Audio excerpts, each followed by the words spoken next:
بسم اللہ الرحمن الرحیم۔ شروع اللہ کے نام سے جو بڑا مہربان اور نہایت رحم والا ہے۔ دوستو، آج کی ویڈیو میں ہم مسلمانوں کے مرکز سعودی عرب کی تاریخ پر روشنی ڈالیں گے۔ عبدالعزیز بن سعود نے 1932 میں آج کے سعودی عرب کی بنیاد رکھتے ہوئے خود کو بادشاہ قرار دیا۔ آل سعود ہی نے تیل کی دولت سے مالا مال اس خلیجی ملک کو سعودی عرب کا نام دیا۔ سعودی عرب کے حکمران خاندان کے شہزادوں اور شہزادیوں کے پاس دولت کی کمی نہیں۔ وفات پا جانے والے شاہ عبداللہ کا تعلق بھی السعود خاندان سے تھا۔ السعود خاندان کا تعلق 18ویں صدی میں جزیرہ نما عرب کے ایک مقامی شیخ سعود بن محمد سے ملتا ہے۔ سعودی عرب دنیا کا وہ واحد ملک ہے جس کا نام 2 صدیاں پہلے پیدا ہونے والے مقامی حکمران پر رکھا گیا۔ شیخ سعود کے بیٹے محمد نے 1744 میں مذہبی عالم محمد بن عبد الوہاب سے اتحاد کر لیا۔ محمد بن عبد الوہاب ہی نے خالص اسلام کی واپسی کا نعرہ لگایا۔ بعد ازاں سعود بن محمد کی نسل کو 1818 میں عثمانی افواج کے ہاتھوں شکست ہوئی، لیکن اس کے 6 برس بعد ہی سعود خاندان نے صحرائی طاقت کے مرکز ریاض پر دوبارہ کنٹرول حاصل کر لیا۔ 1902 میں عبدالعزیز بن سعود نے ریاض میں اپنے حریف راشدی قبیلے کو بے دخل کرتے ہوئے اپنی طاقت کو مزید مستحکم بنا لیا۔ اس کے بعد عبدالعزیز نے مختلف قبیلوں سے لڑائی جاری رکھی اور انہیں شکست دیتے ہوئے بہت سے علاقوں کو متحد کر دیا۔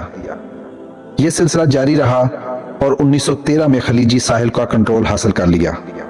دوسری جانب 1918 میں سلطنت عثمانیہ کو سعودی عرب میں شکست ہوئی اور سلطنت عثمانیہ کے خلاف لڑنے والے حسین بن علی آخری شریف مکہ قرار پائے۔ شریف مکہ کا منصب فاطمین مصر کے دور میں 967 میں قائم کیا گیا تھا۔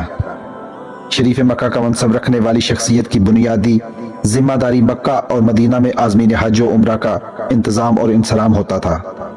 حسین بن علی کے شریف مکہ بننے کے بعد 1924 میں عبدالعزیز بن سعود نے اپنے حملے تیز کر دیے اور آخرکار 1925 میں حسین بن علی کو بھی اقتدار سے بے دخل کر دیا۔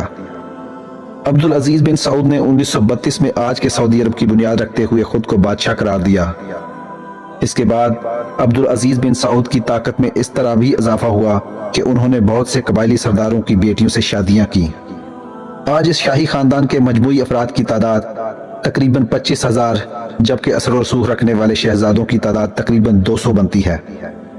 اس قدامت پسند ریاست میں تیل کی پیداوار کا آغاز 1938 میں ہوا، جس کے بعد سعودی عرب کا شمار دنیا کے امیر ترین ملکوں میں ہونے لگا۔ عبدالعزیز بن سعود کے بیٹوں کی مجموعی تعداد 45 بنتی ہے۔ 9 نومبر 1953 میں سعودی ریاست کے بانی عبدالعزیز کا انتقال ہوا اور اس کے بعد سعود کو ان کا جانشین مقرر کیا گیا۔ 2 نومبر 1964 کو شاہ سعود کرپشن اور نااہلی کے الزامات کے تحت معزول کر دیا گیا اور ان کے سوتیلے بھائی شاہ فیصل نے اقتدار سنبھالا۔ شاہ سعود کی وفات 1969 کو جلا وطنی میں ہوئی۔ جدید سعودی عرب کے معمار کا خطاب حاصل کرنے والے شاہ فیصل کو مارچ 1975 میں ان کے ایک بھتیجے نے قتل کر دیا۔ اس وقت کہا گیا کہ قاتل کا ذہنی توازن ٹھیک نہیں تھا۔ اسلام آباد میں واقع شاہ فیصل مسجد اور پنجاب کے شہر فیصل آباد کا نام سعودی شاہ فیصل کے نام پر ہی رکھا گیا۔ اس کے بعد سعودی عرب کی حکمرانی شاہ فیصل کے سوتیلے بھائی شاہ خالد کے حصے میں آئی اور وہ 1982 میں اپنی وفات تک حکمران رہے۔ اس کے بعد شاہ فہد حکمران بنے اور انہوں نے اپنی زندگی میں ہی اپنی عمر سے 2 سال چھوٹے شاہ عبداللہ کو ولی عہد مقرر کر دیا تھا۔